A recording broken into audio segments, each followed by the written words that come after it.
The conference room fell dead silent when my boss slammed the termination letter on the mahogany table and said, "People like you are a liability to our family values." I didn't even blink. I just smiled, knowing that in exactly 3 hours, he'd be the one packing his office. But let me back up and tell you how I got here. My name is Marcus Chun, and 6 months ago, I was just another corporate lawyer climbing the ladder at Hartwell & Associates, one of Chicago's most prestigious law firms. I had everything mapped out, senior partner by 35, corner office with a view of Lake Michigan, maybe even my name on the building someday. What I didn't count on was falling in love with the wrong person at the wrong time, or discovering that the firm I'd devoted my life to was built on a foundation of hate disguised as tradition. It started on a Tuesday morning in March when I walked into the break room and found David Hartwell Jr. Yes, the founding partner's son, making coffee like he actually knew how to work for a living. He looked up when I entered, and I swear time stopped for a moment. Sandy brown hair, green eyes that seemed to see right through my carefully constructed professional facade, and a smile that made my chest tight in a way I hadn't felt since college. "You must be the Marcus everyone's been talking about," he said, extending his hand. "The guy who just won the Morrison case that everyone said was impossible." "Guilty as charged," I replied, trying to keep my voice steady as our hands touched. The contact lasted maybe 2 seconds longer than it should have, and we both noticed. That was the beginning of everything falling apart and coming together at the same time. David had just returned from 3 years in London, working for an international human rights organization. His father expected him to slide seamlessly into the family business, but David had other plans. He wanted to use the firm's resources to take on pro bono cases for marginalized communities, immigrants, LGBTQ plus youth, anyone the system had failed. My father built this place on the idea that law is about preserving order, he told me one evening as we worked late on a case. But I think law should be about creating justice. We were sitting in his temporary office. His father had refused to give him anything better than a converted storage room, surrounded by case files and takeout containers from the Thai place down the street. The building was empty except for security, and the city lights painted everything in soft gold. "That's a dangerous philosophy in a place like this," I said, though I was thinking the same thing. "Maybe. But what's the point of having power if you don't use it to help people who need it most?" That's when I knew I was in trouble. Not just because I was falling for my boss's son, but because he was making me remember why I became a lawyer in the first place. Growing up in a small town in Ohio, I'd watched my uncle struggle through a messy divorce where his ex-wife's family had connections and money, and he had neither. The lawyer assigned to his case barely returned phone calls, let alone fought for him. I promised myself I'd never let that happen to anyone else if I could help it. Somewhere along the way to Chicago and corporate success, I'd forgotten that promise. David changed that. We started meeting after work, ostensibly to discuss cases, but really just to talk. He told me about the homeless shelter in London where he'd volunteered, about the refugee family he'd helped reunite after 2 years of separation. I told him about my uncle, about growing up as one of only 3 Asian families in a town where different meant wrong. "Did you ever think about being open about being gay back then?" he asked one night. We were walking along the lakefront, and the question hung in the cold air between us. I'd never told him I was gay. I'd never told anyone at the firm. In my world, personal life stayed personal, and professional life stayed profitable. "How did you know?" I asked. "The same way you knew about me, I think." We recognized each other. He was right. There had been looks, small moments, the way he'd mentioned an ex-boyfriend in passing like it was the most natural thing in the world. David lived his truth openly, without apology or explanation. It was terrifying and beautiful. "I've spent my whole career being careful," I admitted, "being exactly what they expected me to be." "And how's that working out for you?" The honest answer was that I was miserable. Successful, but miserable. I had a corner office, a 6-figure salary, and a reputation for being the guy who could win unwinnable cases. I also went home every night to an empty apartment and pretended that was enough. Things between David and me escalated quickly after that conversation. Not physically, we were both too smart to cross that line at work, but emotionally. We started finishing each other's sentences, sharing looks across conference rooms, finding excuses to work together on cases. The first time we kissed was in the parking garage 3 weeks later. David had just told me his father was pressuring him to drop the pro bono work and focus on real clients, meaning wealthy ones. He was frustrated and exhausted, and when I reached out to touch his shoulder, he turned and we were suddenly closer than we'd ever been. "This is complicated," I whispered, but I didn't pull away. "Everything worthwhile is complicated," he replied, and then his lips were on mine. For a moment, the parking garage, the firm, the careful life I'd built, none of it mattered. There was just the feeling of finally being honest about something that mattered. That moment lasted exactly 30 seconds before we heard footsteps echoing through the concrete space. We jumped apart like teenagers caught at prom, but not before Jonathan Hartwell Sr., David's father and the firm's founding partner, rounded the corner and saw us.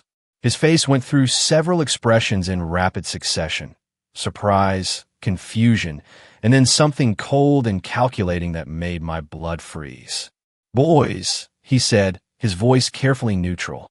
"Working late again, I see."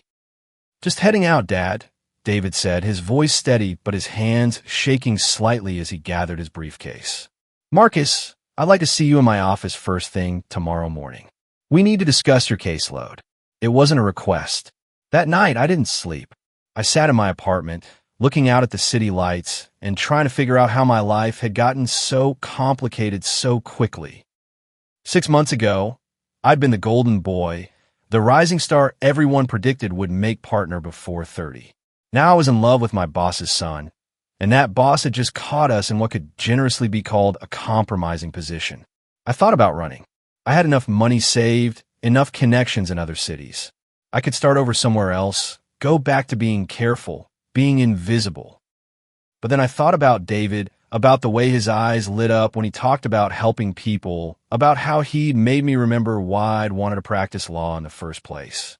I thought about all the cases we could take together, all the people we could help. More than that, I thought about what it would mean to spend the rest of my life hiding who I was, pretending that love was something to be ashamed of. When my alarm went off the next morning, I'd made my decision. I put on my best suit, the navy one that made me feel invincible, and walked into Jonathan Hartwell's office ready for whatever came next. "Marcus," he said without looking up from his papers, "close the door and have a seat." The office was a temple to old money and older values. Leather-bound law books, oil paintings of stern-faced men in judicial robes, a massive desk that had probably cost more than my car. Jonathan sat behind it like a king granting audience to a peasant. "I'm going to be direct with you," he said, finally looking up. "What I saw last night cannot happen again. This firm has a reputation to maintain, clients who expect a certain level of traditional values. You understand. I understand that you're asking me to hide who I am to make your clients comfortable." His smile was sharp as broken glass. "I'm asking you to be professional, to remember that your personal choices reflect on this entire organization. And if I refuse, then you'll find that Chicago is a very small legal community. Word travels fast about lawyers who can't maintain appropriate boundaries." The threat was clear. Play by his rules or watch my career disappear. That's when I made the mistake that would change everything. Instead of backing down, instead of apologizing and promising to be more discreet, I looked Jonathan Hartwell Sr. straight in the eye and said, "Are you threatening me because I'm gay or because I'm dating your son?" His face went white, then red, then white again. "You're fired. Clear out your office today." 3 hours later, I was sitting in that conference room with my termination letter, listening to him tell me that people like me were a liability to their family values. But I wasn't the same man who'd walked into his office that morning. I was someone who'd finally decided to stop being careful, stop being invisible. And I had a plan. The plan had been forming in my mind for weeks, even before that morning in Jonathan Hartwell's office. It started the day I discovered the Brennan file hidden in David's temporary office, a manila folder tucked behind outdated law journals that should have been impossible to miss, except someone clearly wanted it to be invisible. Michael Brennan was a 16-year-old kid from Southside Chicago who'd been beaten unconscious outside his high school for holding hands with another boy. The attackers were the sons of two prominent families, one a city councilman, the other a major donor to Hartwell and Associates. The case should have been straightforward. Hate crime charges, civil suits, justice served. Instead, it had been buried so deep that even the police report had mysteriously disappeared. "This is what I meant about using power to help people," David had said when I found him staring at the file one evening. "My father made this go away with a few phone calls. A kid almost died, and we helped cover it up. That's when I realized Jonathan Hartwell Sr. wasn't just a bigot. He was actively participating in a system that silenced people like us. And that's when I started documenting everything. See, my background wasn't just corporate law. Before Chicago, before the suits and corner offices, I'd spent 2 years as a paralegal for the Illinois Human Rights Commission. I knew how to build a case, how to gather evidence, and most importantly, how to make sure it stuck. For 3 months, I'd been quietly collecting information. Emails discussing how to handle certain cases. Meeting notes about maintaining the firm's traditional client base. Financial records showing payments to families in exchange for dropped charges. I even had recordings. Illinois is a one-party consent state, which meant I could legally record any conversation I was part of. The morning I got fired, I had enough evidence to bring down not just Jonathan Hartwell, but half the power structure in Chicago that helped him maintain his empire of silence. But I needed help, and I knew exactly who to call. Sarah Rodriguez had been my mentor at the Human Rights Commission, a fierce Latina attorney who'd spent her entire career taking on cases everyone else was afraid to touch. She tried to convince me to stay when I left for the corporate world, warning me that places like Hartwell would try to change who I was. "They'll offer you money and prestige," she'd said, "but they'll expect you to forget where you came from and who you're supposed to be fighting for." She'd been right, of course. It had just taken me 5 years to admit it.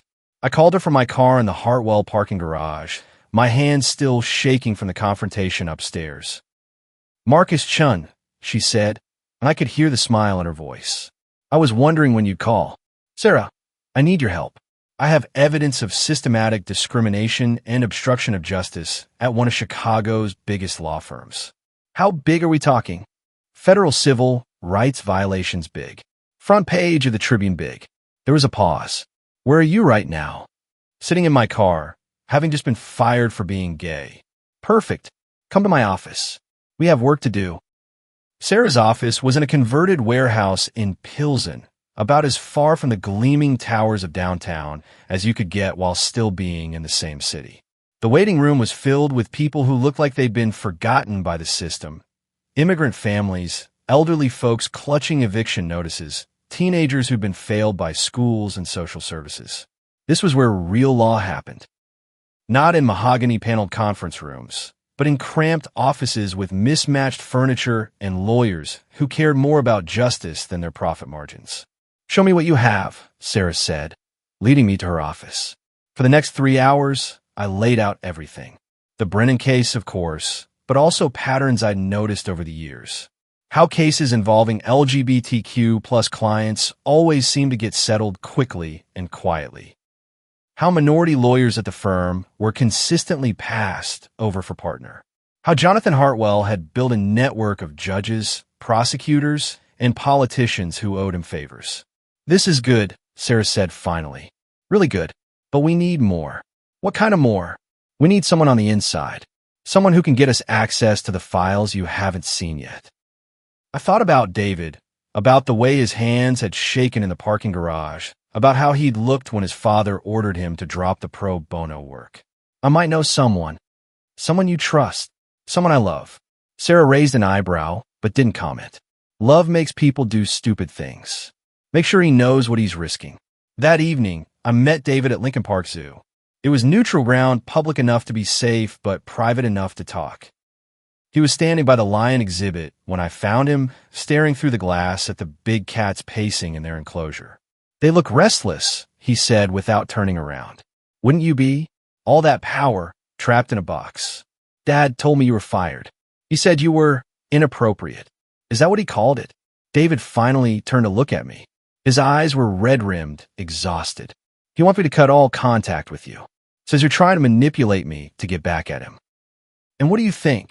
I think my father has spent his entire life manipulating people, and he can't imagine someone might actually care about doing the right thing. We walked in silence for a while, past families with children and couples holding hands without having to worry about who might be watching. I envied them their casual freedom, their ability to love without calculation. I need your help, I said finally. But if you say no, I'll understand. This could destroy your relationship with your father permanently. What relationship? He looks at me and sees a political liability, just like he looks at you and sees a threat to his carefully constructed world. I told him about Sarah, about the evidence I'd gathered, about the plan to bring everything into the light. I told him about Michael Brennan and all the other cases like his that had been buried to protect the firm's reputation. What do you need me to do? He asked. Give me access to the confidential files, the ones your father keeps in his private office. That's breaking and entering. That's justice. David was quiet for a long time, watching the lions pace behind their glass barrier. Finally, he said, if we do this, there's no going back. My father will never forgive either of us. Are you looking for forgiveness, or are you looking for change? Change, he said without hesitation. Definitely change.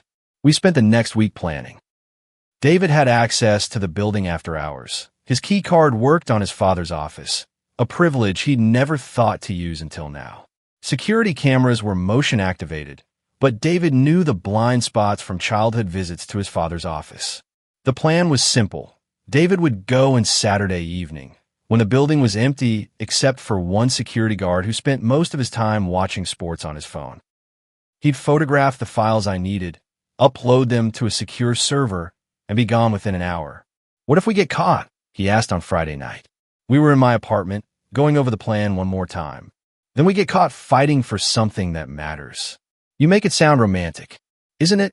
Two people against the system, fighting for justice. He laughed, but there was nervousness in it. When you put it like that, it sounds like a movie.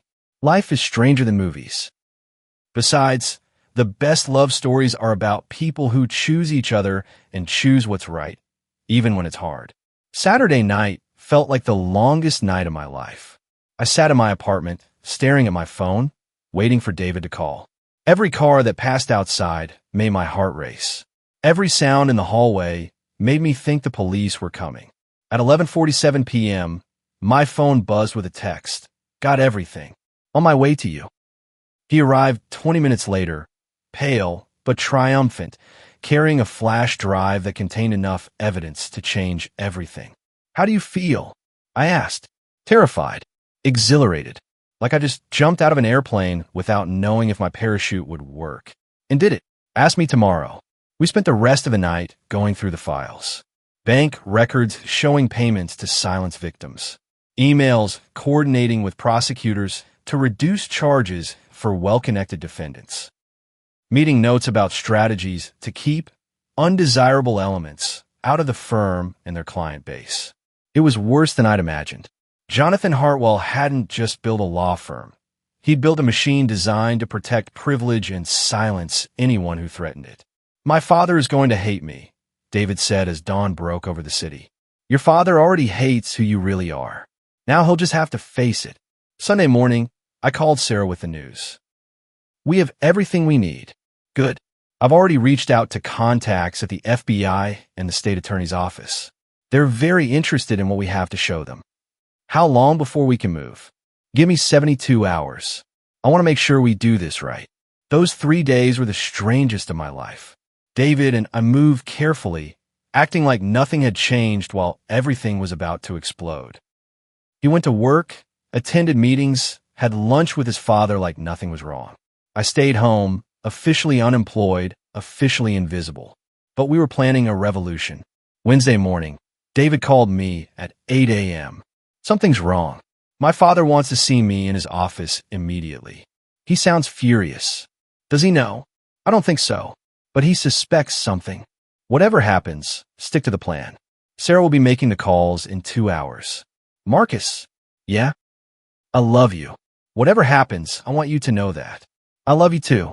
See you on the other side.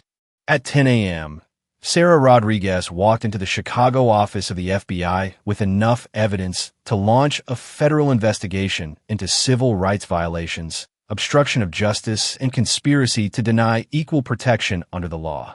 At 10:30 a.m., federal agents walked into the offices of Hart, Well and Associates with search warrants. At 10:45 a.m., my phone rang. It was David. "They're here," he said. "Federal agents. My father is losing his mind. Are you safe?" "I'm scared as hell, but I'm safe." "And Marcus?" "What?" I've never been more proud of anything in my life. The revolution had begun.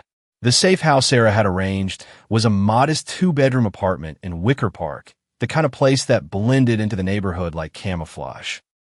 For the next 72 hours, while federal agents tore through Hartwell and Associates and the media circus exploded across Chicago, David and I were supposed to stay invisible.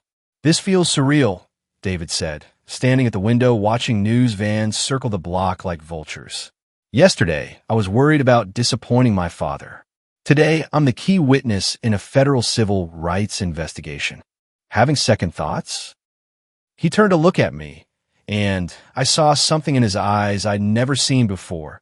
Not doubt, but a kind of fierce certainty that made my breath catch. "None. For the first time in my life, I feel like I'm exactly where I'm supposed to be." The apartment was sparse, but comfortable. Sarah had stocked the refrigerator, left clean clothes in our sizes, and made sure we had secure phones that couldn't be traced. It felt like a strange kind of honeymoon. If honeymoons involve federal protection and the systematic destruction of everything you thought you knew about your life. We'd been there 2 days when the news broke nationally. Anderson Cooper led with it on CNN. Federal investigation uncovers decades of discrimination at elite Chicago law firm.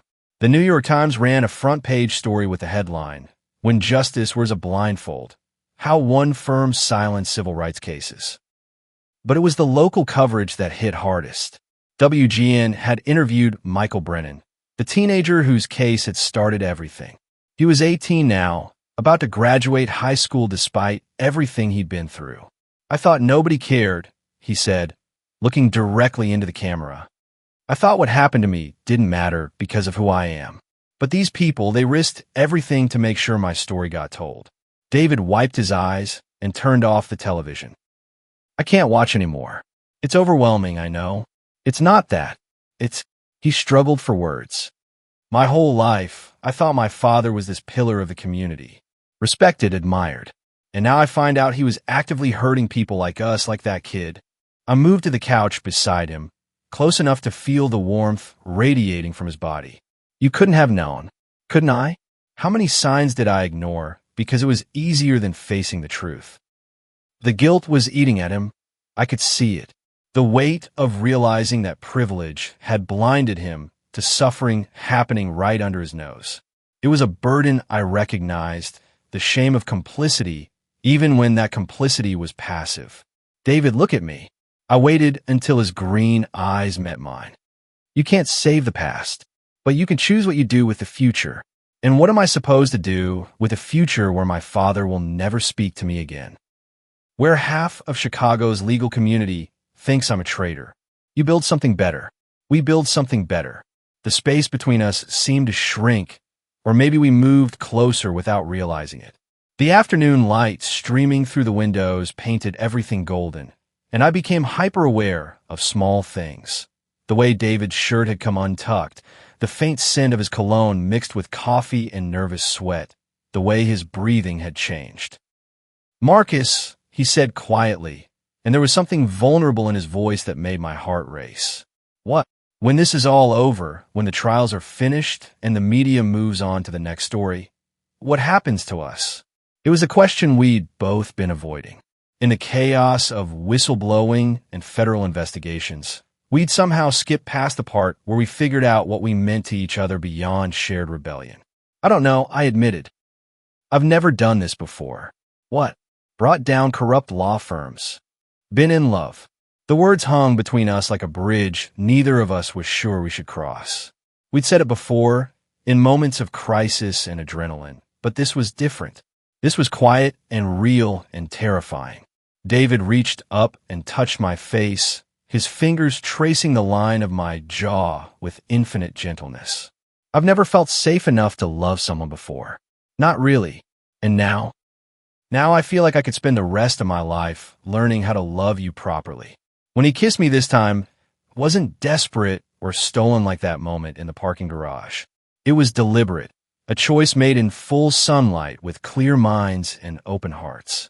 His lips were soft and warm, and he tasted like possibilities I'd never dared imagine. I pulled him closer, my hands finding the hem of his shirt, and he didn't resist.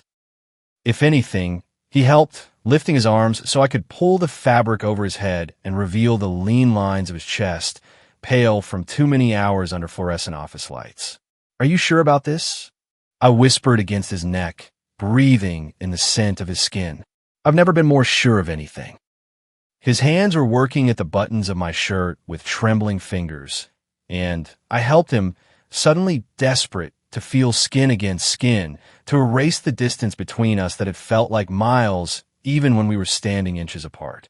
When the barriers of fabric were finally gone, we moved together with the slow, careful grace of people who understood that this moment was precious, irreplaceable.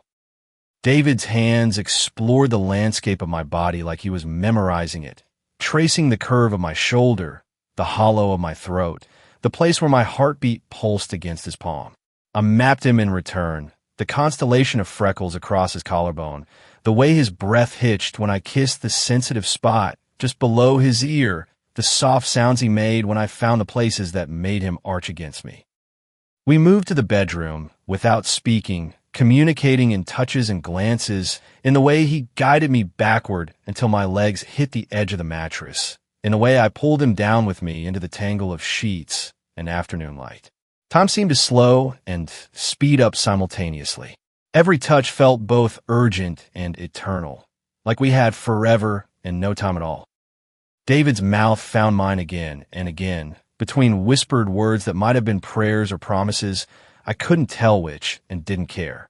When he settled against me, skin warm and slick with sweat, eyes dark with want and something deeper, I felt like I was finally coming home to a place I'd never known existed.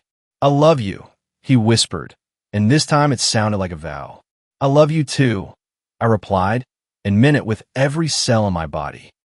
What followed was a conversation conducted entirely in movement and breath, in the rhythm of two bodies learning to move as one. It was clumsy and perfect, tender and intense, everything I'd imagined and nothing like I'd expected. David was generous and patient, guiding us both through the intimate choreography with gentle murmurs of encouragement and desire. When the crescendo finally came, it was with our foreheads pressed together, breathing the same air, watching each other's faces transform with pleasure and love and something that felt like freedom. We moved together through the waves of sensation until we collapsed against each other, spent and shaking and complete. Afterward, we lay tangled in the sheets, David's head on my chest, my fingers combing through his hair. The room was filled with the golden light of late afternoon, and somewhere in the distance, the city continued its relentless motion, unaware that two people had just redefined the meaning of home. "That was—" David started, then trailed off. "Yeah," I agreed, understanding perfectly. I always wondered if it would feel different. Making love instead of just— He gestured vaguely. "And does it? Like the difference between surviving and living." I pulled him closer, marveling at the weight of him against me, the way our bodies fit together like puzzle pieces. "Sarah's going to call soon. We'll have to go back to being witnesses and whistleblowers. But not right now. Not right now." We dozed as the sun set, waking to the sound of David's phone buzzing on the nightstand. Sarah's name flashed on the screen, and reality came flooding back. "Rodriguez," David answered, his voice still rough from sleep. "David, it's time. The FBI wants to debrief you both tomorrow morning. And there's something else. Your father wants to meet." David sat up, suddenly alert. "What kind of meet?" "The kind where he begs you not to testify. Are you ready for that?" David looked at me, and I saw steel in his expression that hadn't been there a week ago. "Let him beg. I'm not changing my mind." After he hung up, we lay in the growing darkness, holding each other and listening to the city beyond our temporary sanctuary. Tomorrow changes everything again, I said. Good. I'm tired of living in a world where love has to hide, injustice gets bought and sold like a commodity. Even if it means losing your family. You're my family now. You and whatever we build together. In the morning, we would face congressional hearings and death threats, media scrutiny, and legal proceedings that would drag on for months. We would watch David's father try desperately to save his empire while it crumbled around him. But tonight, in this small apartment that smelled like possibility and new beginnings, we were just two people who had found each other in the chaos and decided to hold on tight. The FBI field office in downtown Chicago looked exactly like what it was, a fortress of bureaucracy and fluorescent lighting designed to intimidate. Special Agent Rebecca Martinez met us in the lobby, her dark suit and no-nonsense expression making it clear this wasn't a social visit. Mr. Chun, Mr. Hartwell, she said, shaking our hands with the kind of grip that suggested she could probably break them if necessary. Thank you for coming in voluntarily. Do we have a choice? David asked, and I caught the tremor in his voice that he was trying to hide. There's always a choice, Agent Martinez replied. The question is whether you make the right one. She led us through a maze of corridors to a conference room that smelled like old coffee and other people's anxiety. The table was already covered with file folders, photographs, and documents that looked uncomfortably familiar. Before we begin, Martinez said, settling in her chair, I want you both to understand the gravity of what we're dealing with. This isn't just about employment discrimination or professional misconduct. We're looking at a pattern of civil rights violations that spans 3 decades and involves judges, prosecutors, and elected officials. She opened the first folder and spread out a series of photographs. Michael Brennan, the teenager whose case had started everything, but also dozens of other faces, young and old, men and women, all sharing the common denominator of having been failed by a system that was supposed to protect them. Your evidence has helped us identify 47 cases where Hartwell and associates either directly obstructed justice or facilitated cover-ups for their clients, Martinez continued. We estimate that over 200 people were denied proper legal representation because of their race, sexual orientation, or economic status. David stared at the photographs, his face pale. I had no idea it was this extensive. That was by design. Your father was very careful to compartmentalize information. Most people at the firm only saw pieces of the puzzle. But I'm his son. I should have seen something. Martinez's expression softened slightly. Mr. Hartwell, guilt is a luxury you can't afford right now. We need you focused on helping us build an airtight case. For the next 6 hours, we walked through everything. Every document David had photographed, every conversation I'd recorded, every pattern we'd identified. Martinez and her team were thorough, professional, and occasionally ruthless in their questioning. Tell me about the Carson case from 2019, Martinez said, sliding a file across the table to David. David opened it and winced. Patricia Carson, transgender woman who was assaulted outside a downtown club. The attackers were sons of 2 major clients. And what happened to the case? It was settled out of court for an undisclosed amount. The charges were reduced to simple assault. Who made that decision? My father. He said it was better for everyone involved. Better for whom? David was quiet for a long moment. Better for the firm's reputation. Better for the clients who might have been embarrassed by their son's actions. Definitely not better for Patricia Carson. This was the hardest part, watching David confront the full scope of his father's corruption. Every file we reviewed was another nail in the coffin of the relationship between father and son, another piece of evidence that the man David had looked up to his entire life was a monster. By the time we finished, it was dark outside, and David looked like he'd aged 5 years in one day. One more thing, Martinez said as we prepared to leave. Your father has requested a meeting. He wants to see both of you. Absolutely not, I said immediately. That's obviously a trap. Maybe. But he's not under arrest yet, and he's technically still David's father. The decision is yours. David was quiet during the drive back to the safe house. I could practically hear him thinking, weighing the cost of seeing his father against the need for some kind of closure. "I have to do it," he said finally. "No, you don't." "Yes, I do. I need to look him in the eye and tell him that I'm not ashamed of who I am anymore. That I'm not ashamed of loving you. David, he's going to try to manipulate you. He'll promise you things, threaten you, play every emotional card he has. I know. But I've spent my whole life being afraid of disappointing him. It's time he was afraid of disappointing me." The meeting was set for the next morning at a neutral location, the downtown offices of Morrison & Associates, a firm that specialized in white-collar criminal defense.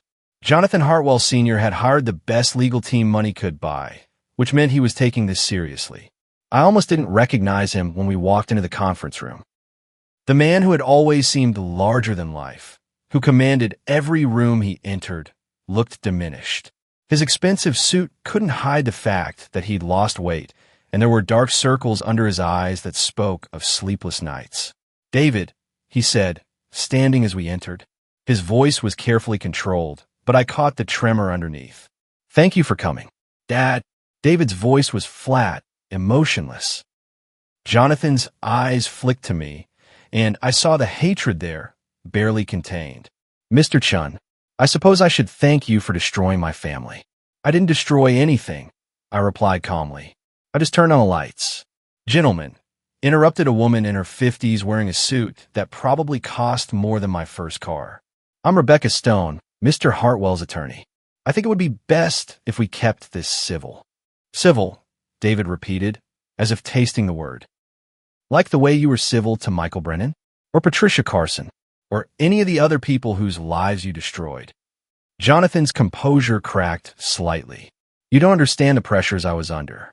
The expectations. This firm employs over 200 people, David. I was trying to protect their livelihoods. By covering up hate crimes? By making difficult decisions that you're too young and idealistic to understand." "I understand perfectly," David said, his voice getting stronger. "I understand that you built your empire on the backs of people who couldn't fight back. I understand that you taught me to value reputation over integrity, profit over justice. Everything I did for you. For our family legacy." "What legacy?" David's laugh was bitter. "The legacy of silencing victims? Of making sure justice was only available to people who could afford it?" Jonathan turned to me, his face flushed with anger. "This is your influence. You've poisoned his mind against everything I've built." "No," David said before I could respond. "Marcus opened my eyes to what you built. And what you built was a machine designed to protect predators and silence their victims." "You ungrateful, careful," I warned, stepping closer to David. "Choose your next words very carefully." Jonathan looked between us, and I saw the moment when he truly understood what he was dealing with. This wasn't just about professional disagreement or family rebellion. This was about love and the willingness to fight for it. "You're going to destroy me," he said quietly. "You destroyed yourself," David replied. "I'm just making sure everyone can see the wreckage. I'm your father. You're a stranger wearing my father's face. My father believed in justice. My father taught me to stand up for what's right. The man sitting across from me is someone I don't recognize." Jonathan's attorney cleared her throat.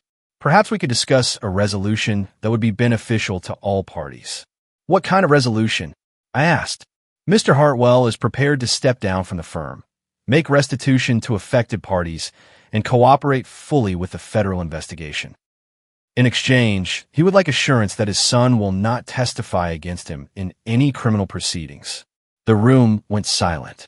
David looked at his father, and for a moment, I saw the little boy who had once worshipped the man across the table. "You want me to lie for you," David said finally. "I want you to remember that blood is thicker than water." "Blood might be thicker than water," David replied, standing up. "But love is thicker than blood. And I love Marcus. I love the people you hurt. I love justice more than I love the idea of protecting a man who's spent his career destroying lives." "David, please, no.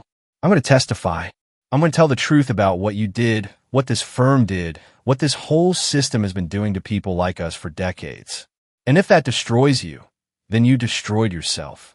We left Jonathan Hartwell Sr. sitting in that conference room, looking older and smaller than I'd ever seen him. In the elevator, David was shaking. "You okay?" I asked. "I just broke my father's heart." "No, you didn't. You just refused to let him break yours anymore." That night, back at the safe house, David called his mother for the first time since the story broke. I listened to one side of a conversation that ranged from tearful to angry to resigned. "She's filing for divorce," he said after hanging up. "She said she can't stay married to a man who built his career on hatred." "How do you feel about that?" "Relieved, honestly. I was afraid she'd try to defend him." "And how do you feel about everything else?" David was quiet for a long time, staring out the window at the city lights. "I feel like I've been holding my breath my entire life, and I can finally exhale." The next morning brought news that changed everything. Jonathan Hartwell Sr. had suffered a massive heart attack in his home office sometime during the night. He was in intensive care at Northwestern Memorial, and the doctors weren't sure if he would "Irviv, I should go see him," David said after Sarah called with the news. "Are you sure that's a good idea?" "I'm not sure about anything anymore, but he's still my father, and he might be dying. Then we'll go together." "You don't have to." "Yes, I do. We're in this together now, remember? All of it." The hospital corridors smelled like disinfectant and despair. Jonathan looked smaller than ever in his hospital bed, surrounded by machines that beeped and hummed with electronic persistence. His wife, David's mother, sat in a chair beside the bed, looking exhausted. "David," she said, standing to embrace her son, "I'm so glad you came." She nodded to me politely, and I saw acceptance in her eyes, if not warmth. She understood that David and I were a package deal now. "How is he?" David asked. "Stable but weak. The stress of everything. It was too much for his heart." David approached the bed slowly, and his father's eyes fluttered open. "David," the voice was barely a whisper. "I'm here, Dad." "I'm sorry," Jonathan said, the words coming out broken and small. "I'm so sorry for everything." David took his father's hand, and I saw 20 years of complicated love and disappointment and forgiveness play across his face. "I know, Dad. I know. It wasn't absolution. It wasn't forgiveness. But it was acknowledgement that even monsters had once been human, and that breaking the cycle of hatred sometimes required more courage than perpetuating it." We stayed for an hour, and when we left, David was crying. "It's over," he said as we walked out into the Chicago afternoon. "Whatever happens now, it's really over. Are you okay with that?" "I'm okay with us. Everything else we'll figure out as we go." 3 weeks after Jonathan Hartwell's heart attack, the federal grand jury handed down indictments. 18 counts of civil rights violations, 12 counts of obstruction of justice, and 6 counts of conspiracy to deny equal protection under the law. The man who had once ruled Chicago's legal elite was now facing the possibility of spending the rest of his life in federal prison. But the indictments were just the beginning. The real work of rebuilding everything he'd torn down was happening in smaller, quieter ways across the city. "We've had 43 new clients this week," Sarah Rodriguez told us during our weekly meeting at her office. "People who've been waiting years for someone to listen to their stories." David and I had officially joined Sarah's practice 2 weeks earlier, taking the conference room that used to store old case files and turning it into our shared office. It wasn't much: mismatched desks, secondhand computers, and a coffee maker that only worked when you kicked it, but it felt more like home than the mahogany palace at Hartwell and Associates had ever been. "Any word on the Morrison settlement?" I asked, reviewing the stack of new case files on my desk. "They're stalling, hoping we'll get tired and go away," Sarah replied. "Apparently they haven't figured out yet that we're not going anywhere." The Morrison case was our biggest victory so far. Sandra Morrison was a transgender woman who'd been fired from her job at a major insurance company after her supervisor found out about her transition. The company had used Hartwell and Associates to defend the termination, and Jonathan had made sure the case never saw the inside of a courtroom. Now, With David's inside knowledge of the firm's tactics and my experience building cases, we were systematically dismantling every cover-up Jonathan Hartwell had orchestrated over the past decade. "There's something else," Sarah said, her expression growing serious. "I got a call from Agent Martinez this morning. They've received credible threats against both of you." David looked up from the brief he was reviewing. "What kind of threats?" "The kind that suggest not everyone is happy about the new direction your lives have taken." I felt my stomach drop. We'd known this was a possibility. When you take on powerful people, they don't always fight back through legal channels. But knowing something intellectually and facing it in reality were two different things. "Do they know who's making the threats?" I asked. "They have suspicions. Some of your father's former clients aren't thrilled about having their business practices exposed," Sarah said to David. "The FBI is recommending enhanced security measures." Enhanced security measures turned out to mean Kevin Walsh, a former Marine who looked like he could bench press a small car. He was supposed to be our security consultant, but he spent most of his time sitting in the reception area reading Tom Clancy novels and intimidating potential clients. "This is ridiculous," David said on our way home that evening. Kevin followed us at a discreet distance, his presence both reassuring and unsettling. "We're lawyers, not foreign diplomats. We're lawyers who've made some very dangerous people very angry," I reminded him. "Besides, I'm starting to like Kevin. Did you know he has a master's degree in literature? The giant who hasn't spoken more than 10 words to us since he started working here. He's just shy and protective. You should see the way he looks at people who get too close to our office door." We'd moved out of the safe house the week before and into a small apartment in Lincoln Park, close enough to the office that we could walk to work, but far enough from downtown to feel like we had some privacy. It was the first place we'd chosen together, the first space that was truly ours. The apartment was tiny, one bedroom, a kitchen that couldn't fit 2 people at the same time, and a living room that doubled as our home office. But the windows faced east, so we got morning sunlight, and there was a small balcony where we'd started growing herbs in coffee cans. "I never thought I'd be the kind of person who grew basil in recycled containers," David said, watering the tiny plants while I made dinner. "What kind of person did you think you'd be?" "I don't know. Partner at a prestigious firm, house in the suburbs, maybe a vacation home in Michigan. The whole traditional American dream package. And now I'm growing herbs with my boyfriend in an apartment that's smaller than my old office, and I've never been happier." It was true. Despite the threats, despite the constant stress of the ongoing investigation, despite the fact that half of Chicago's legal community treated us like pariahs, we were building something real together. Something that belonged to us, not to anyone's expectations or inherited obligations. The phone rang just as we were sitting down to eat. The caller ID showed Agent Martinez's number, and my appetite immediately disappeared. "Mr. Chun? We need you and Mr. Hartwell to come in. There's been a development." An hour later, we were back in the familiar conference room at the FBI field office, but this time Agent Martinez wasn't alone. A man in an expensive suit sat across from her, looking like he'd rather be anywhere else in the world. "Gentlemen, I'd like you to meet Thomas Brennan," Martinez said. "He's here to make a statement." The name hit me like a physical blow. Thomas Brennan, Michael Brennan's father.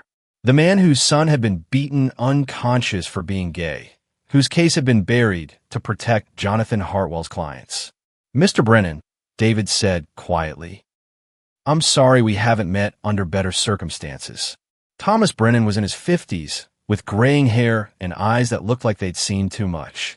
He studied David's face for a long moment, and I could see him working through the complicated mathematics of blame and forgiveness.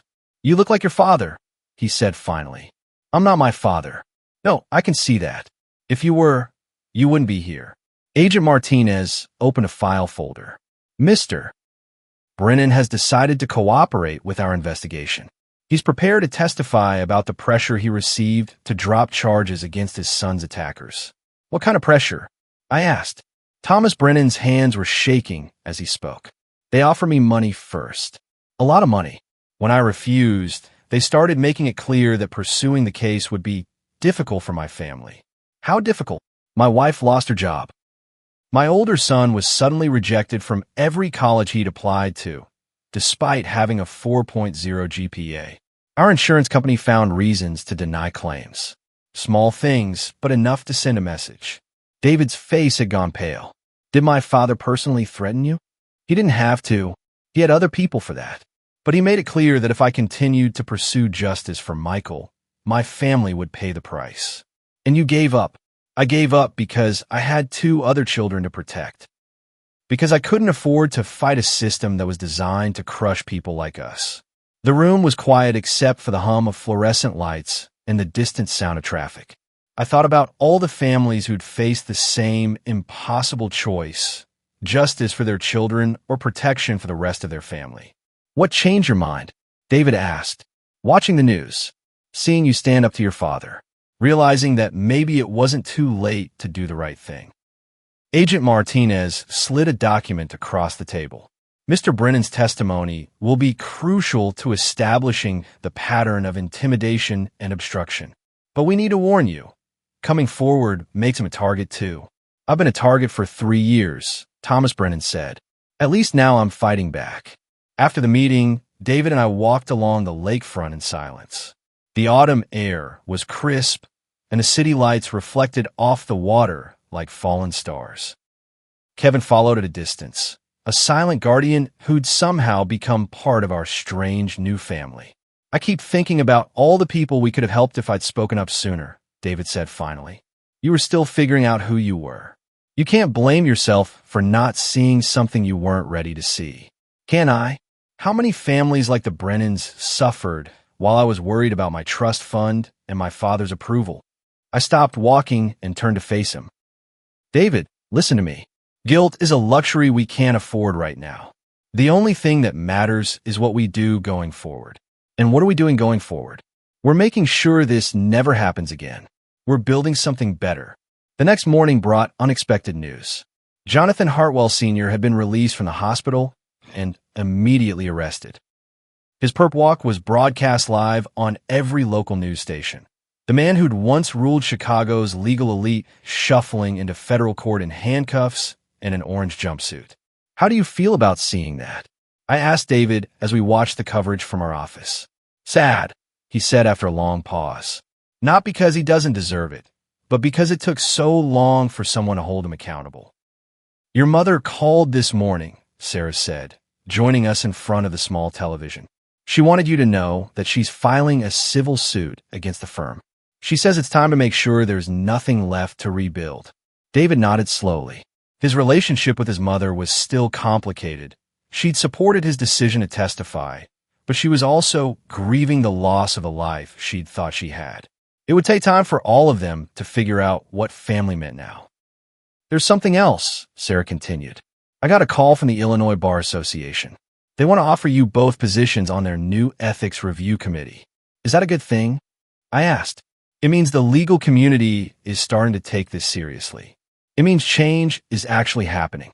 The phone rang, interrupting our conversation. Sarah answered, listened for a moment, then hung up with a grim expression. That was Agent Martinez. They've made an arrest in connection with the threats against you too. Who? David asked. Richard Jameson, one of your father's biggest clients. Apparently, he was coordinating with some very unsavory people to send you both a message. Richard Jameson owned half the construction companies in Chicago and had a reputation for getting what he wanted through whatever means necessary. He'd also been one of the defendants in several civil rights cases that had mysteriously disappeared over the years. So, it's over? I asked. This part is. But Marcus, David, you need to understand that this is going to be your life now. Every case you win, every corrupt official you expose, you're going to make new enemies. David reached for my hand, intertwining our fingers in a gesture that had become as natural as breathing. Then we'll face them together, he said. That night, we sat on our tiny balcony, watching the city lights twinkle in the distance. The basil plants rustled in the evening breeze, and somewhere in the building, someone was playing piano.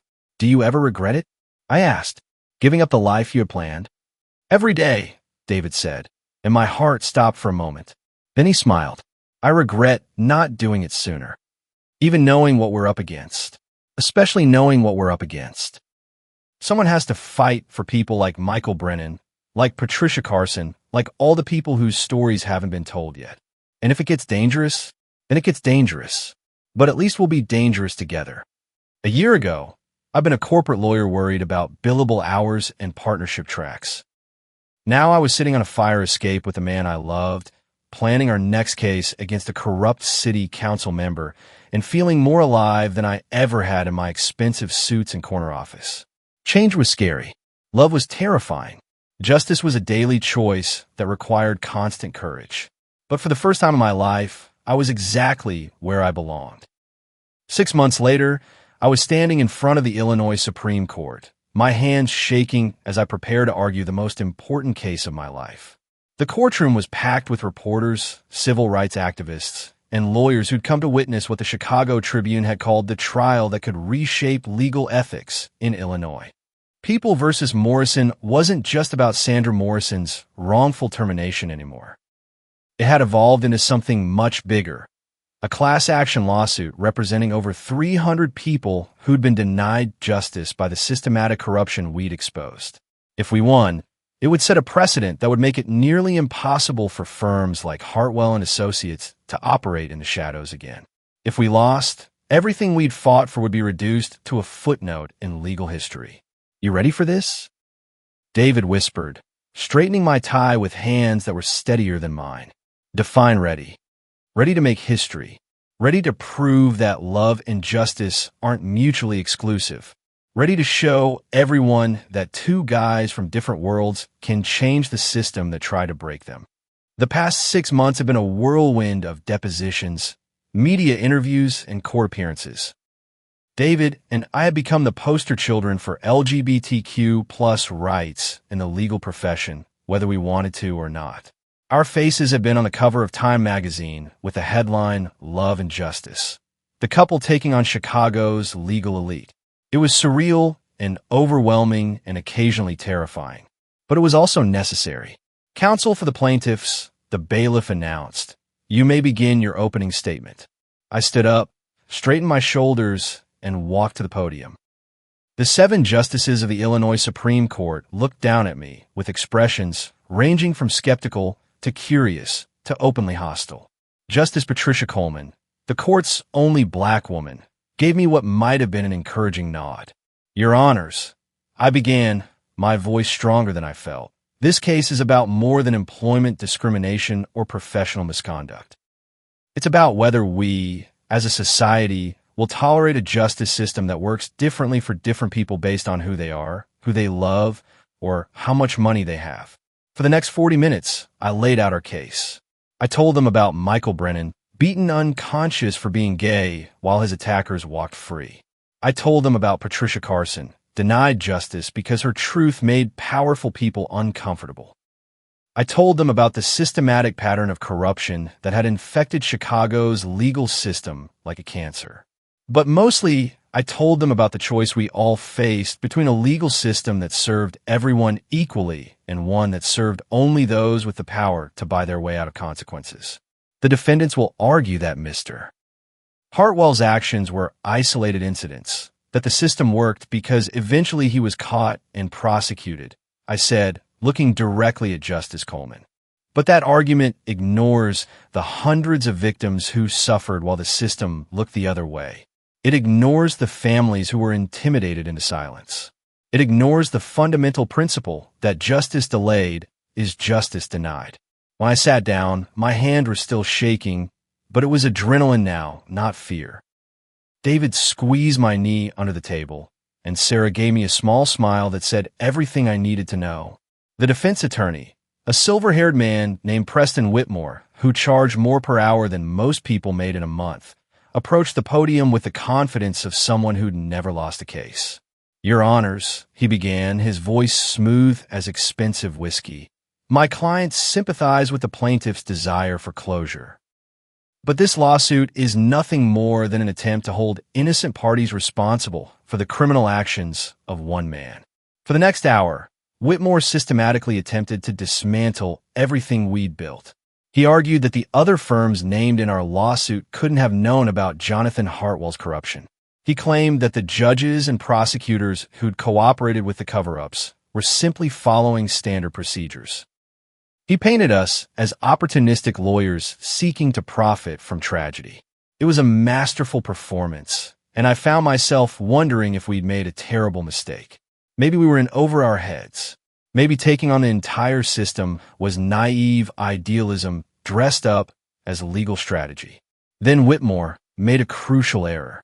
Furthermore, he said, his voice taking on a condescending tone, we must question whether the plaintiff's romantic relationship has clouded their judgment. When personal grievances masquerade as civil rights advocacy, the integrity of our legal system suffers. I felt David tense beside me, but before either of us could object, Justice Coleman leaned forward. "Counselor," she said, her voice ice-cold, "are you suggesting that gay lawyers are inherently incapable of objective legal reasoning?" Whitmore's face went pale. "Of course not, Your Honor. I simply meant, I know exactly what you meant," Justice Coleman interrupted. "And I suggest you move on to arguments that actually relate to the law." The damage was done. In trying to attack our relationship, Whitmore had inadvertently proven our point about systemic bias. The other justices looked uncomfortable, and I could see them reassessing everything they'd heard. During the lunch recess, David and I walked to a small park near the courthouse. Kevin trailed behind us, his presence now as familiar as our own shadows. The threats had stopped after Richard Jameson's arrest, but some habits were hard to break. "Think we have a chance?" David asked, unwrapping a sandwich from the deli down the street. "Better than 50-50. Justice Coleman is definitely on our side, and I think we might have swayed at least two others. And if we lose, then we appeal. And if we lose the appeal, we take it to federal court. And if we lose there, we start over with new cases and new strategies." David smiled. "You sound like Sarah. I'm like Sarah. We both believe that the arc of the moral universe bends toward justice, but sometimes it needs a little help with the bending." Is that a Martin Luther King quote? Close enough. That afternoon, we called our first witness, Michael Brennan. He was 21 now, a junior at Northwestern studying social work, with plans to become an advocate for LGBTQ+ youth. The scared teenager who'd been beaten unconscious 3 years ago had grown into a confident young man who refused to be silenced. "Mr. Brennan," I said gently, "can you tell the court what happened after you were assaulted?" The police took a report, but they said it would be difficult to prove it was a hate crime. The detective assigned to my case told my father that pressing charges would just make things harder for our family. "Did anyone from Hartwell and Associates contact you or your family?" "Not directly. But my father started getting calls from people who said they were friends of the family, suggesting that it would be better for everyone if we just moved on. That pursuing the case would hurt my chances of getting into college or affect my father's business." "How did this make you feel?" Michael was quiet for a moment, gathering his thoughts. Like I didn't matter. Like what happened to me was less important than protecting the people who hurt me. "And how do you feel now?" "Proud. Proud that I survived. Proud that I'm here today, and proud that Mr. Chun and Mr. Hartwell cared enough to fight for people like me." By the time Michael finished his testimony, there wasn't a dry eye in the courtroom. The justices peppered him with gentle questions, and even Whitmore's cross-examination was respectful.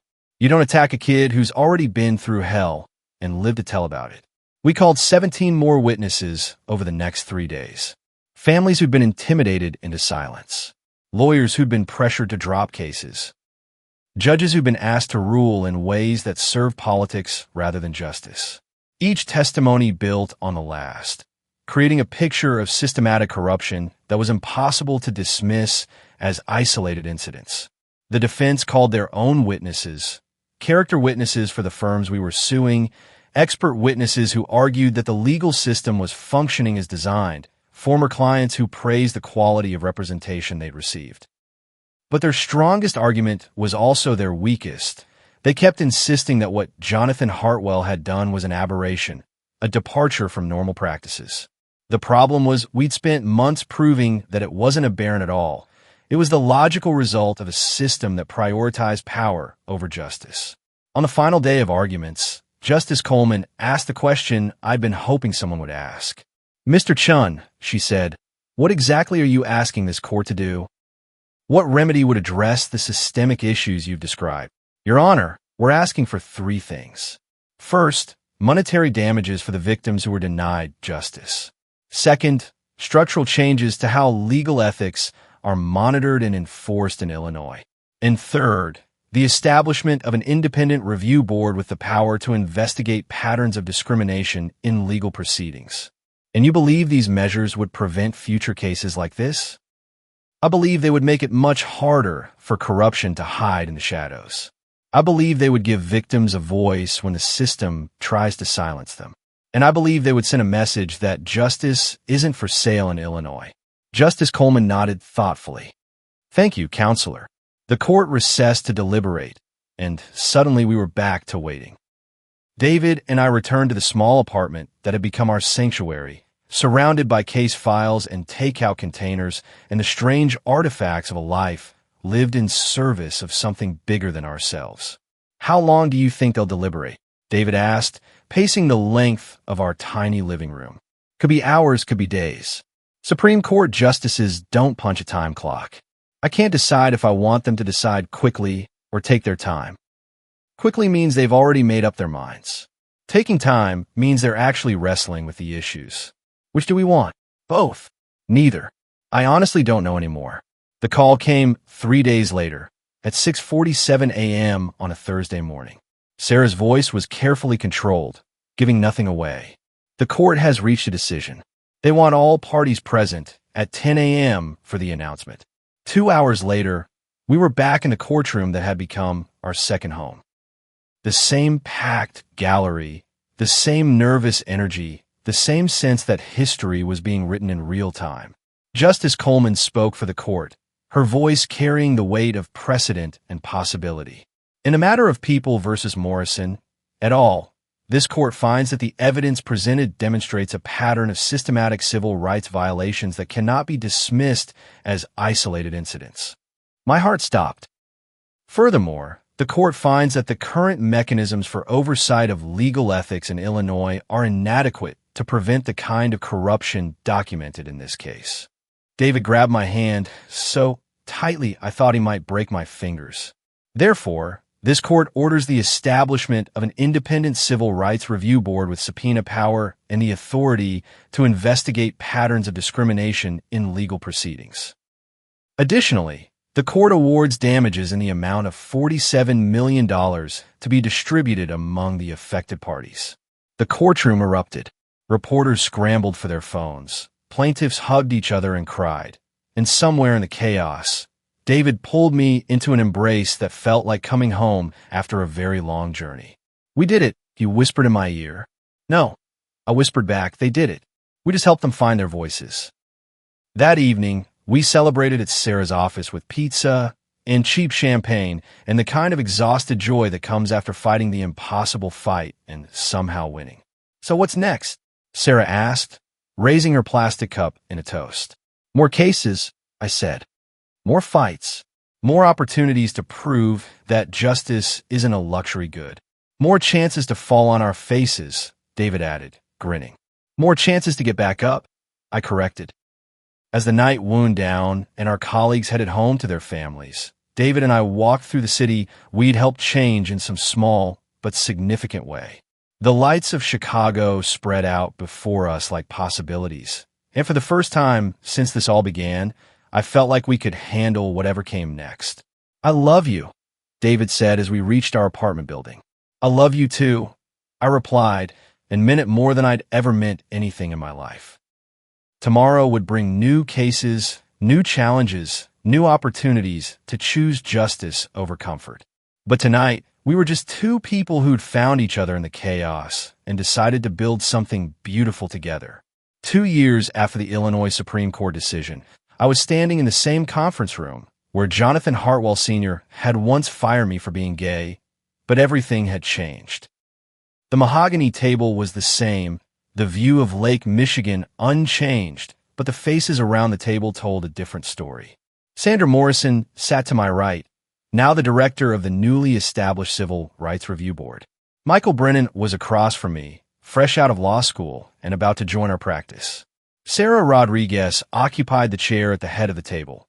She'd been elected as the Illinois State Bar Association's first Latina president the month before. And David sat beside me, wearing the wedding ring we'd exchanged 6 months earlier in a ceremony that had made the front page of every newspaper in Chicago. The Morrison Foundation has approved funding for 12 new civil rights clinics across Illinois, Sandra was saying, reading from a tablet that displayed charts and graphs showing the impact of our work. We've processed over 800 complaints in the past year, within 73% resolution rate. The Morrison Foundation had been David's idea, a way to turn his inheritance from his father's estate into something meaningful. Jonathan Hartwell Sr. had died in federal prison 8 months after his conviction, leaving behind a fortune built on decades of corruption. David could have walked away, lived comfortably on blood money. Instead, he donated every penny to fund civil rights advocacy across the Midwest. What about the Chicago PD case? I asked, flipping through my notes. Still in discovery, Michael replied. But we've got enough evidence to prove that the department has been systematically targeting LGBTQ plus youth for harassment. The mayor's office is already talking settlement. It was one of dozens of cases we'd taken on since Winning People versus Morrison. Each victory led to new clients, new revelations about how deep the corruption ran, new opportunities to dismantle systems that had operated in darkness for decades. But success came with its own challenges. There's something else we need to discuss, Sarah said, her expression growing serious. I got a call from the FBI this morning. They've uncovered evidence of a coordinated campaign to discredit our work. My blood went cold. What kind of campaign? The kind that involves private investigators, planted stories in conservative media, and attempts to bribe former clients to recant their testimony. David leaned forward. How serious is this? Serious enough that they're recommending enhanced security again. Apparently, we've cost some very powerful people a lot of money and influence. They're not happy about it. I thought about Kevin, who'd become our permanent security consultant after the Richard Jameson incident. He'd been instrumental in identifying several attempts to break into our offices, steal files, and intimidate our clients. The threats had evolved from crude and direct to sophisticated and systemic. Who's behind it? I asked. A coalition of the firms and politicians we've exposed, funded by some very wealthy individuals who prefer the old system where justice was negotiable. The room was quiet for a moment. We'd known this was coming. You don't dismantle decades of institutional corruption without making enemies. But knowing something intellectually and facing it in reality were different things. So what do we do? Michael asked. He was young, idealistic, still believing that doing the right thing should be enough to protect you from retaliation. We do what we've always done, I said. We document everything, we stay transparent, and we keep fighting. And if it gets dangerous, then it gets dangerous. But we don't stop. After the meeting, David and I walked home through Grant Park, taking the long way to give ourselves time to process everything. The autumn air was crisp, and the leaves were turning the kind of gold that made Chicago beautiful despite all its flaws. Do you ever wonder what would have happened if we just kept quiet? David asked, kicking at a pile of fallen leaves. If we'd stayed in our lane, minded our own business? Every day, I admitted. Do you regret it? No, but I think about the price we've paid. The price our families have paid. David's relationship with his mother had slowly healed over the past 2 years.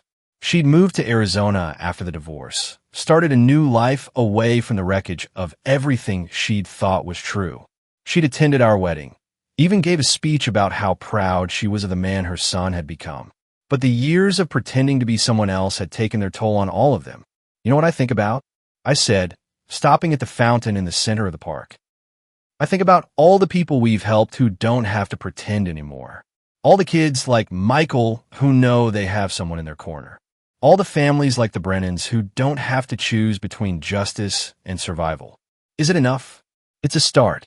We sat on a bench overlooking the lake, watching joggers and dog walkers go about their evening routines. Normal people living normal lives, most of them probably unaware that their ability to love openly, to seek justice when wronged, to trust that the system would treat them fairly had been fought for by people like us. That night, I couldn't sleep. The weight of everything we'd accomplished, everything we still needed to do, everything we stood to lose kept running through my mind like a broken record. I got up quietly, trying not to wake David, and went to our small home office. The walls were covered with photographs. Our wedding, the day the Supreme Court announced their decision. Pictures of clients whose lives had been changed by our work. In the center was a framed copy of the Illinois State Bar Association's new Code of Ethics, which now included specific protections for LGBTQ plus lawyers and clients. I pulled out a legal pad and started writing. Not a brief or emotion, but a letter to myself, a way of processing everything that had happened since that morning when Jonathan Hartwell had tried to fire me for being who I was. Dear past Marcus, you're about to make a choice that will change everything. In 3 hours, you'll walk into a conference room where a powerful man will try to intimidate you into silence. You'll have the option to apologize, to promise to be more discreet, to go back to being invisible. Don't do it. I know you're scared. I know you've spent your entire career building a reputation, accumulating achievements, proving that you deserve to be in rooms where people like you aren't usually welcome. I know the idea of throwing all of that away feels impossible. But here's what you don't know yet. Being invisible isn't the same as being safe. Pretending to be someone else isn't the same as being accepted. And success that requires you to hide who you are isn't really success at all. You're going to fall in love with someone who will show you what courage looks like. You're going to discover that fighting for justice isn't just a job, it's a calling. You're going to learn that the most powerful weapon against systemic oppression is the simple act of refusing to be ashamed of who you are. It won't be easy. You'll make enemies of people who used to be allies. You'll face threats, investigations, attempts to discredit everything you built. Some nights, you'll wonder if the cost is too high. But you'll also save lives. You'll change laws. You'll help create a world where kids like Michael Brennan don't have to choose between authenticity and safety. You'll fall asleep next to someone who loves every part of who you are, including the parts you used to think were weaknesses. Most importantly, you'll discover that courage isn't the absence of fear. It's the decision to act despite the fear. And love isn't just an emotion. It's a commitment to choose each other and choose what's right, even when it's hard. The man you're about to become would be proud of the choice you're about to make. Trust him. Trust yourself. Trust that the arc of the moral universe really does bend toward justice, even when you can't see the curve.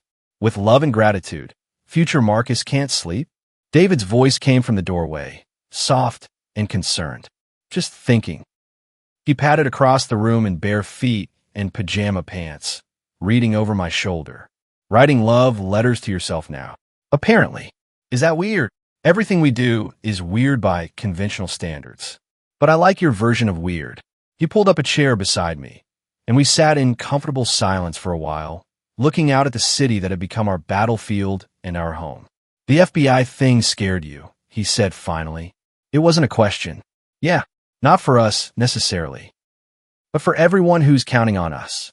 For the clients who've put their trust in our ability to protect them. You know what Sarah would say if she were here? That we can't control what other people do, only how we respond to it.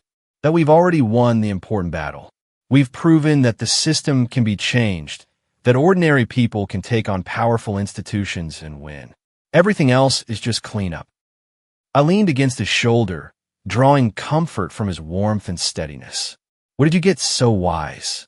I had a good teacher, a guy who showed me that love and justice aren't luxuries, they're necessities. That fighting for what's right isn't naive idealism. It's the most practical thing you can do if you want to live in a world worth inhabiting. The next morning brought news that changed everything again. Agent Martinez called at 7 a.m. with information that made my hands shake as I held the phone. We've made arrests, she said without preamble. The conspiracy to discredit your work involved judges, prosecutors, and at least 3 state legislators. We have recordings, financial records, and testimony from participants who decided to cooperate. How many arrests? 17 so far, with more expected. Marcus, this is bigger than anything we uncovered with the Hartwell case. This goes all the way to the governor's office. I sank into a chair, overwhelmed by the scope of what we'd accidentally uncovered. What does this mean for our clients? It means every case these people touched will need to be reviewed. It means hundreds of convictions might be overturned. It means you and David have helped expose the largest judicial corruption scandal in Illinois history. After I hung up, David and I sat in our kitchen, staring at each other across coffee cups that had gone cold. We're going to be testifying for years, I said finally. Probably. Our names are going to be in history books. Maybe. People are going to want to make movies about us. Definitely. We both started laughing at the same time. The kind of exhausted, slightly hysterical laughter that comes when reality becomes too strange to process normally. You know what the crazy thing is? David said, wiping his eyes. None of this was part of the plan. We just wanted to stop my father from hurting people. And instead, we accidentally became the poster children for judicial reform. Life is weird. Life is wonderful and terrible and completely unpredictable. Life is what happens when you stop hiding and start fighting. 6 months later, I was standing in front of the United States Senate Judiciary Committee, preparing to testify about the need for federal oversight of state judicial systems. The hearing room was packed with reporters, activists, and lawmakers who would help determine whether our work in Illinois would become a model for the entire country. Mr. Chun, the committee chair, said, "Thank you for being here today. Can you tell us, in your own words, what you've learned about the relationship between civil rights and judicial integrity?" I looked out at the gallery and saw faces I recognized. Michael Brennan, now a successful advocate for LGBTQ+ youth. Sandra Morrison, whose foundation was funding civil rights clinics in 12 states. Thomas Brennan, who became one of our most effective witnesses in corruption cases. And in the front row, David sat beside Sarah Rodriguez, both of them wearing the kind of proud smiles that come from watching someone you love do exactly what they were meant to do.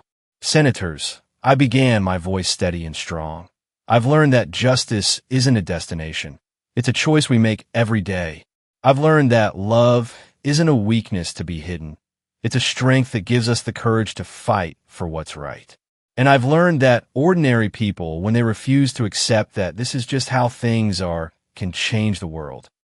As I spoke about systemic corruption, about the courage required to speak truth to power, about the importance of creating systems that serve everyone equally, I thought about the journey that had brought me to this moment. From that morning in Jonathan Hartwell's office when I'd first decided to stop being invisible, to this afternoon when I was helping to shape national policy on judicial reform, it had been a path marked by love, loss, victory, and the constant choice to keep fighting even when the outcome was uncertain. But mostly, I thought about the question that had driven everything we'd done. What kind of world do we want to live in? The answer was simple: a world where love doesn't have to hide. Where justice isn't for sale. Where courage is rewarded instead of punished. Where two people can choose each other and choose what's right and build something beautiful together in the process. After the hearing, David and I walked hand in hand down the steps of the Capitol, past tourists and protesters and the endless machinery of democracy trying to work itself towards something better. "So what's next?" he asked, the question that had become our favorite, because it always led to new possibilities. More work, more cases, more opportunities to prove that the impossible is just another word for not done yet. More chances to fall on our faces. More chances to get back up and keep fighting. That night, in our hotel room overlooking the monuments of Washington, D.C., I held my husband in my arms and thought about all the people who'd made this moment possible. The clients who'd trusted us with their stories. The colleagues who'd supported us when it would have been easier to stay silent. The activists who'd fought these battles long before we arrived and would continue fighting long after we were gone. And I thought about you, reading this story, possibly facing your own moment of choice between safety and authenticity, between comfort and justice, between hiding and fighting. Here's what I want you to know. The system that tries to silence you, that tells you to be grateful for whatever scraps of dignity it's willing to offer, that insists change is impossible. That system only works if you believe it. The moment you stop believing, the moment you decide that your love is worth fighting for, that justice is worth risking everything for, that ordinary people have extraordinary power when they refuse to stay silent, that's the moment everything changes. If you were in a similar situation, facing systemic discrimination, workplace retaliation, or pressure to hide who you are to protect others' comfort, with factors such as financial security at stake, family relationships on the line, and a legal system that seems designed to protect those with power rather than those seeking justice, how would you approach it to achieve the best possible outcome? Would you choose the safety of silence or the risk of speaking truth? Would you protect the status quo or fight to build something better? Would you hide your love to make others comfortable, or would you love openly and dare the world to do something about it? The choice is yours. It's always been yours. But remember, you're not alone. Somewhere out there, other people are making the same choice, fighting the same fights, refusing to accept that injustice is inevitable. Find them, join them, love boldly, fight fiercely, and never, ever let anyone convince you that the world can't be changed. Because it can. We proved it, and you can prove it too.